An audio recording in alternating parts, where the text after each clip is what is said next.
बिस्मिल्लाहिर्रहमानिर्रहीम। अस्सलाम वालेकुम दोस्तों, नई वीडियो में खुश आमदेद। दोस्तों, मुल्क में फिरका वाराना फसादात, साद रिजवी पर कातिलाना हमला, बड़े पैमाने पर फसादात फूट पड़े। जिम्मेदार कौन? वीडियो फुटेज में सब पता चल गया। वीडियो की तफसील में जानने से पहले आप देख रहे हैं हकीकत की दुनिया डॉक्टर अली के साथ। हमारा चैनल सब्सक्राइब करके घंटी के निशान को दबाना मत भूलिएगा। इस वीडियो को ज्यादा से ज्यादा फेसबुक, व्हाट्सएप और सोशल मीडिया पर शेयर जरूर करें। शेयर और लाइक करने के साथ साथ कमेंट बॉक्स में पाक फौज जिंदाबाद, पाकिस्तान जिंदाबाद और पाकिस्तान के गुमनाम हीरोज को सलाम का नारा कमेंट जरूर कीजिएगा। दोस्तों, यूं लग रहा है कि जैसे दुश्मन की जानिब से पाकिस्तान के अंदर अपने एजेंडे के तहत नई आग भड़काने की कोशिश की जा रही है। सियासी हालात को मजहबी फसादात में तब्दील किया जा रहा है। दोस्तों, जो ताज़ा तरीन खबर सामने आ रही है वो ये है कि तहरीक लब्बैक के सरबराह साद रिजवी पर कातिलाना हमला हुआ है। दोस्तों, ये वाक़या इस दौरान पेश आया कि जब कौमी असम्बली के हल्का NA42 के ज़िमनी इंतखाबात हुए और ये इंतखाबात लांडी नंबर 6 में हुए, लेकिन मुख्तलिफ जगहों पर इन तमाम इलाकों के अंदर फायरिंग के वाक़यात पेश आए हैं, जिसके नतीजे में एक शख्स जाँ बहक और PSP रहनुमा समेत 5 अफराद जख्मी हुए हैं। डायरेक्टर जिन्ना हॉस्पिटल ने तस्दीक की है कि दौरान इलाज एक जख्मी ने दम तोड़ दिया। फायरिंग के दौरान ईदी एम्बुलेंसेज पर भी गोलियां लगी। ताहम तर्जुमान ने कहा कि फायरिंग से हमारा कोई कारकुन जख्मी नहीं हुआ। इलाके में सख्त कशीदगी है और तमाम कारोबारी सरगर्मियां बंद हो चुकी हैं। दोस्तों, पाक सरजमीन पार्टी PSP के रहनुमा अनीस कायम खानी की गाड़ी पर भी फायरिंग की गई है। उन्होंने कहा कि मेरी गाड़ी पर 4 से 5 अफराद ने फायरिंग की, जिसकी वजह से मेरी गाड़ी पर 4 गोलियां लगी, जबकि उनके साथ चलने वाली पुलिस मोबाइल पर भी गोलियां लगी। अनीस कायम खानी ने कहा कि फायरिंग से साबिक MPA इफ्तिखार आलम जख्मी हुए। उन्होंने पुरतशद्दुद वाक़यात का जिम्मेदार MQM और TLP को करार दिया। तर्जुमान PSP के मुताबिक इफ्तिखार आलम को 2 गोलियां लगी हैं। तहरीक लब्बैक पाकिस्तान ने दावा किया है कि उनके 3 कारकुनान को गोलियां लगने से वो जख्मी हुए हैं। कौमी असम्बली के हल्का NA240 में पैदा होने वाली कशीदा सूरत हाल पर DRO ने SSP कोरंगी को खत भी लिख दिया है। DRO नदीम हैदर ने अपने खत में मौक़िफ़ इख्तियार किया कि इलाके में कशीदगी और हवाई फायरिंग हुई है। जहां कशीदगी हुई है वहां सिक्योरिटी को यकीनी बनाया जाए। खत में कहा गया कि कैंप ऑफिस की सिक्योरिटी को भी यकीनी बनाया जाए। दोस्तों, यहाँ पे आपको ये भी बताते चलें, ये मामला उस वक्त खराब हो कि जब अनीस कायम खानी की गाड़ी पर फायरिंग की गई और उसके बाद TLP के रहनुमा साद रिजवी पर भी फायरिंग की गई। लेकिन इस तमाम सियासी मामले को अब मजहबी हवा देने की कोशिश की जा रही है। बड़े पैमाने पे फसादात और एहतजाज किए जा रहे हैं। TLP की जानिब से कहा जा रहा है कि लांडी में PSP वालों ने फायरिंग की और पोलिंग का अमला भाग गया और उन्होंने कास्ट शुदा वोटों को निकाल लिया। दोस्तों, यहाँ पे आपको ये भी बताते चलें कि पाक सरजमीन पार्टी के रहनुमा अनीस कायम खानी की गाड़ी पर हमले के बाद साद रिजवी पर हमला हुआ और उसमें वो बाल बच गए। दोस्तों, कुछ वीडियोस में ये भी देखा जा सकता है कि साद रिजवी गाड़ी पर होने वाली फायरिंग के बाद अपने TLP के जख्मी एहलकारों की इयादत के लिए हॉस्पिटल भी गए और उनकी इस बहादुरी को सराहा जा रहा है। लेकिन दूसरी जानिब इन तमाम हालात को सियासी की बजाय मजहबी फसादात फैलाने की कोशिश की जा रही है। दोस्तों, यहाँ पे आपको ये भी बताते चलें कि वज़ीर इत्तलात सिंध शर्जील मेमन ने कहा है कि बदकिस्मती से चंद जमातों के कारकुनान आपस में लड़ पड़े, किसी को कराची शहर के हालात खराब करने की इजाजत नहीं दी जाएगी। दोस्तों, यहाँ पे आपको ये भी बताते चलें कि NA240 में इंतखाबात के दौरान धांधली की शिकायत, प्रिजाइडिंग ऑफिसर बैलेट बॉक्स लेकर पोलिंग स्टेशन से बाहर आ गए।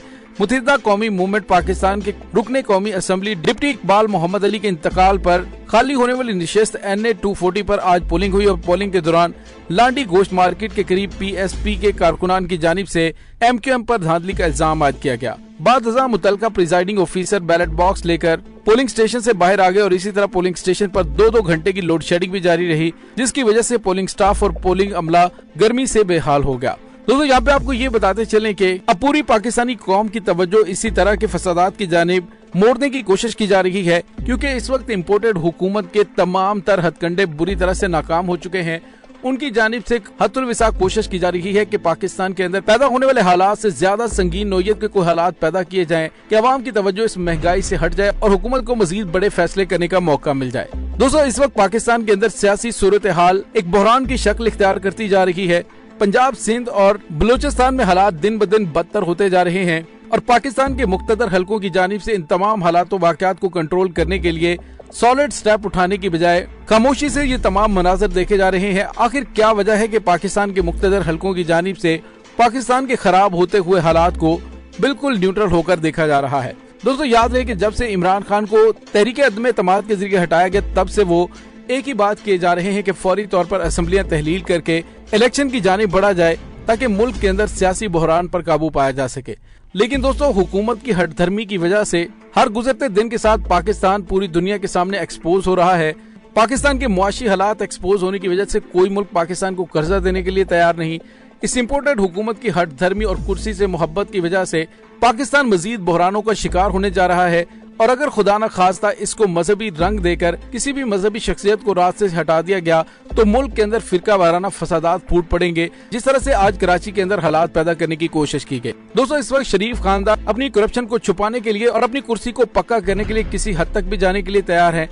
मरियम नवाज की जानिब से आज कहा गया कि कोई फितना और फसाद की काल दे तो रियासत पूरी ताकत से रोकेगी। पाकिस्तान अगले साल मुकर्ररा वक्त पर इलेक्शन की तरफ जाएगा। पाकिस्तान की तारीख के सबसे बड़े डाके इमरान खान ने डाले। दोस्तों, हालांकि इस वक्त पूरी पाकिस्तानी कौम इस PDM की हुकूमत के खिलाफ खड़ी हो चुकी है, लेकिन इस इम्पोर्टेड हुकूमत की जानिब से वार्निंग पाकिस्तानी अवाम को दी जा रही है कि अगर उनकी जानिब से कोई महंगाई के खिलाफ बाहर निकला, उनके खिलाफ कोई आवाज उठाने के लिए बाहर निकला तो रियासत पूरी कुव्वत से जवाब देगी। जिस तरह से राना सनाउल्लाह ने भी कहा कि जो बाहर निकलेगा हम उनके साथ सख्ती से निपटेंगे। यानी आप अंदाजा लगाइए कि पाकिस्तान के अंदर ऐसी लाकानूनियत है, इस तरह का डाकू राज हो चुका है कि डाकू पाकिस्तानी अवाम पर डाका भी डालते हैं, उन पर जुल्म भी करते हैं और उनके खिलाफ अगर कोई आवाज उठाने के लिए निकलेगा तो उसे निशाने इबरत बनाने के लिए भी मीडिया पर बैठकर धमकियां दी जाती हैं। दोस्तों, इस वक्त सूरत हाल ये है कि हुकूमत के पास ना तो कोई प्लानिंग है, ना ही वो इस मौजूदा बहरान से बाहर निकल सकते हैं। इसका एक ही हल है कि फौरी तौर पर वो असम्बलियां तहलील करें और इलेक्शन की जानिब बढ़ें, लेकिन वो बजाय पाकिस्तानी हालात को दुरुस्त करने के वो पाकिस्तान को मजीद बहरानों से दोचार करने की घिनौनी पॉलिसी पर गामजन है। दोस्तों, यहाँ पे आपको ये बताते चलें कि एक तरफ तो मुस्कुरा कर पाकिस्तानी कौम पर महंगाई के बम गिराने वाला मुफ्ता इस्माइल ये जाहिर कर रहा है कि पाकिस्तान के पास कुछ भी नहीं है, हमारी मईशत तबाह हो चुकी है। लेकिन दोस्तों, बदतरीन मुआशी मुश्किलात के शिकार पाकिस्तान के वफाकी वजीर खजाना मुफ्ता इस्माइल ने शाह खर्चियों में बड़े बड़ों को पीछे छोड़ दिया है। सरकारी घर की तजियों और आयश पर लाखों रुपए खर्च कर दिए गए। एक ताज़ा तरीन टीवी की रिपोर्ट सामने आई है जिसमें मुफ्ता इस्माइल को मिनिस्टर इनकलेव में 22 नंबर बंगला अलाट हुआ।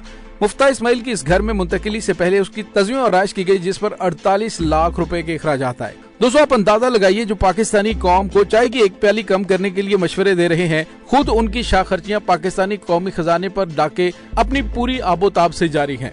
दोस्तों, अब मुल्क के खराब होते हुए हालात को मजीद बदतर हालात से दोचार करने की घिनौनी साजिश की जा रही है। इस वक्त पाकिस्तान के मुख्तदर हलकों को इसके खिलाफ फौरी तौर पर एक्शन लेना होगा और मुल्क को खाना जंगी की जानिब बढ़ने से रोकना होगा और पाकिस्तानी अवाम जो कि इस वक्त एक लावा बन चुका है, उसके बाहर निकलने पर अगर इम्पोर्टेड हुकूमत की जानिब से ताकत का इस्तेमाल किया गया तो फिर उसके बाद हालात मजीद खराब और बदतरीन शक्ल इख्तियार कर जाएंगे। दोस्तों, इस तमाम सूरत हाल के बारे में आपका क्या कहना है? कमेंट सेक्शन में अपने ख्यालात का इजहार जरूर कीजिएगा। इसके साथ ही डॉक्टर अली को इजाजत दीजिए। इंशाल्लाह बहुत जल्द मिलते हैं एक नई वीडियो में। तब तक के लिए अपना बहुत सारा ख्याल रखिएगा। पाक फौज जिंदाबाद, पाकिस्तान पाइंदाबाद, पाकिस्तान के गुमनाम हीरोज को सलाम, अल्लाह वारिस।